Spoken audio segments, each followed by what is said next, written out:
Hello students, आज हम सीखने वाले हैं कि एक इक्वेशन को हम कैसे चेक करेंगे कि वह द्विघात समीकरण है या नहीं है। ठीक है, उसके लिए हमारे पास कुछ कंडीशंस हैं, कुछ फार्मूला है, उसकी सहायता से हम जानेंगे और चेक करेंगे। आइए सीखते हैं। द्विघात समीकरण को दिखाने के लिए उसका मानक रूप होना चाहिए। उसका मानक रूप होता है A x square plus B x plus सी बराबर 0। मतलब यदि कोई इक्वेशन इस फॉर्म में आता है जहां पे ए डज नॉट इक्वल टू 0, तो हम उसे क्या कहेंगे? द्विघात समीकरण कहेंगे। ठीक है, यदि इसको हम हल करेंगे इस इक्वेशन को और इस रूप में आ जाता है तो उसे हम द्विघात समीकरण कहेंगे। और सबसे बड़ी बात है कि एक्स स्क्वायर का टर्म होना चाहिए। यदि एक्स स्क्वायर का टर्म है तब भी हम कहेंगे कि द्विघात समीकरण है, अदरवाइज हम नहीं कहेंगे। चलिए हल करते हैं। इसके लिए कुछ फार्मूला है, जैसे आपके पास होना चाहिए ए प्लस बी का whole square, a square plus 2ab plus B square, a plus b का whole cube, a cube plus b cube plus 3a square b plus 3ab square, या a माइनस बी का whole cube, a cube minus b cube और आपके पास minus 3a square b plus 3ab square.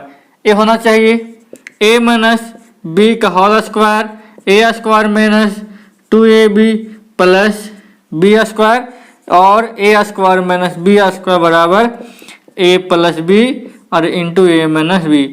आपके पास normally इतना सारा formula दिमाग में होना चाहिए। ठीक है, तब इस प्रकार के क्वेश्चन को हम हल करेंगे और चेक कर पाएंगे कि यह द्विघात समीकरण है या नहीं है। ठीक है, देखो एक क्वेश्चन हमारे जैक बोर्ड में 2009, 16 और 20 में पूछा गया क्वेश्चन है और 1 मार्क्स का क्वेश्चन है। कितना मार्क्स का? 1 मार्क्स में आता है। ठीक है, देखो सबसे पहले इसको हल करेंगे, गुना करेंगे। कितना हो जाएगा?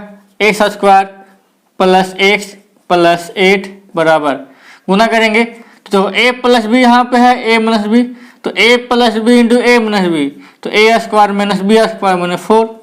देखो यहाँ पे एक्स स्क्वायर से एक्स कट गया तो क्या बचा? एक्स प्लस 8 बराबर माइनस 4, तो एक्स प्लस 8 प्लस 4 बराबर 0, तो एक्स प्लस 12 बराबर 0 इस रूप में आया। मतलब यह जो है यह a x square plus B x plus सी बराबर 0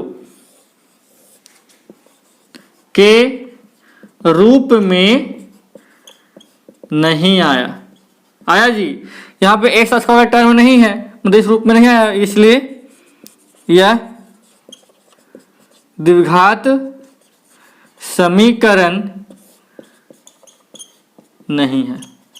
बस इतना ही करना होता है, इसमें चेक करने के लिए दे देगा और आपको इतना ही करके दिखाना है कि है या नहीं है। आया बात समझ में? हमने यहाँ एक और क्वेश्चन लिया है। ठीक है, x इंटू 2x प्लस 3 बराबर एक्स स्क्वायर प्लस 1। यह क्वेश्चन जैक बोर्ड में 10, 14, 17, 19 और 22 में पूछा है। ठीक है, 1 मार्क्स में।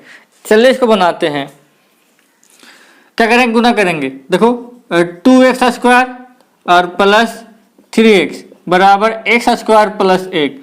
अब एक जाति को एक साथ कर देंगे, 2x square minus x square plus 3x minus 1 बराबर 0। कितना हो जाएगा? एक्स स्क्वायर अब प्लस 3x माइनस 1 बराबर 0। मतलब यह देखो तो ये किस रूप में है? यहाँ पे एक्स स्क्वायर टर्म है, यह a x square plus B x plus सी बराबर 0 के रूप में है, इसलिए यह द्विघात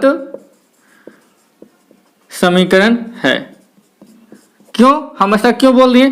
क्योंकि यह रूप जो है इस रूप से मेल खा रहा है, आपस में कोरिलेट हो रहा है, इसलिए इसे हम द्विघात समीकरण का रूप बोलेंगे, मतलब यह द्विघात समीकरण है। आई होप समझ में आया होगा। कोई दिक्कत है?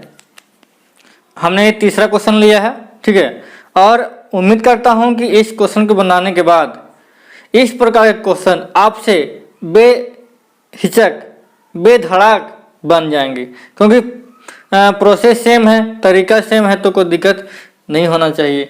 यह क्वेश्चन जैक बोर्ड 18 और 20 में और 22 में पूछा गया है, ठीक है। तो आज हम जो भी क्वेश्चन ले रहे हैं कभी न कभी एग्जाम में पूछे गए हैं, ठीक है। और मेरा इस वीडियो को बनाने का पर्पस ये है कि आपका एग्जाम की तैयारी क्विक जल्दी हो जाए, ताकि मतलब उस क्वेश्चन को हम पकड़ सकें जिससे हमारा नंबर आ सके, ठीक है। जहाँ से नंबर आने का चांस ज़्यादा रहता है उसी क्वेश्चन को हम बनाने का प्रयास कर रहे हैं। चलिए शुरू करते हैं।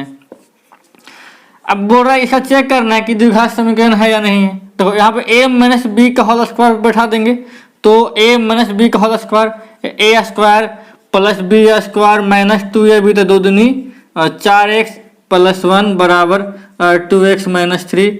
अब क्या करेंगे, देखो x स्क्वायर माइनस 4x, इसको इधर कर देंगे तो माइनस 2x और तुम्हारा 4x प्लस 5 और प्लस 3 बराबर 0। तो x स्क्वायर और माइनस 6x और प्लस 8 बराबर 0। आप भी बता दीजिए भाई, क्या यह द्विघात समीकरण है?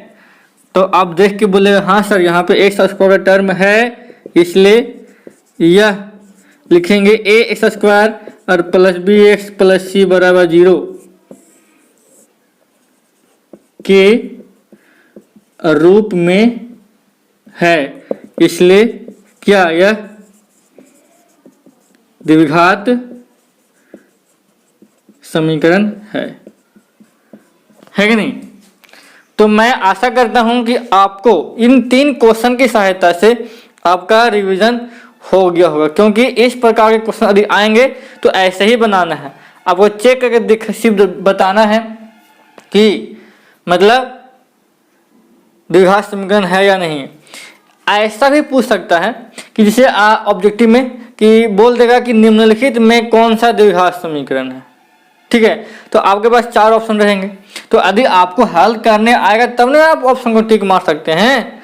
यदि आपको हल करने नहीं आएगा तो कैसे आप टिक लगा सकिएगा कि वह द्विघात समीकरण है या नहीं? तो दोनों कंडीशन में, ऑब्जेक्टिव में भी और सब्जेक्टिव में काम करेगा। आशा करता हूं कि वीडियो समझ में आया होगा। तो फिर मिलेंगे नए वीडियो में एक नए एनर्जी के साथ, तब तक के लिए धन्यवाद।